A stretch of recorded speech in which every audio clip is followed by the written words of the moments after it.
మరి విఘ్నేశ్వరుడు పార్వతీదేవి యొక్క కుమారుడు కనుక శ్రీ మహావిష్ణువుకి మేనల్లుడు అవుతాడు. మేనమామల ముద్దు మేలైన ముద్దు. ఓసారి ఎందుకో వైకుంఠానికి తీసుకెళ్లాడు.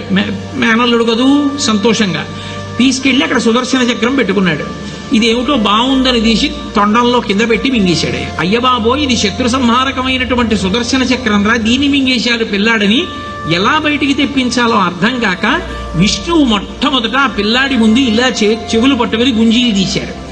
గుంజీలు తీస్తే మామయ్య అదేమిటి అంత విచిత్రంగా కిందకి మీదకి ఊగుతున్నామని పడిపడి పకపకా నవ్వాడు. ఆ నవ్వడంలో పొలమారి లోపల ఉన్న సుదర్శన చక్రాన్ని పైకి కక్కాడు. పైకి కక్కడానికి విష్ణువుకి సాధనంగా ఆనాడు గుంజీలు తీశాడు కనుక ఎవరు గుంజీలు తీస్తారో వాళ్ళని చూసి సంతోషించి అనుగ్రహిస్తూ ఉంటాడు. ఇప్పటికీ మీరు పాండిచేరి వెడితే పాండిచేరి రోడ్డు అంతా కూడా గుంజీలు తీస్తూనే కనపడతారు మీకు. విఘ్నేశ్వరుడి యొక్క పూజ అంత తేలిక.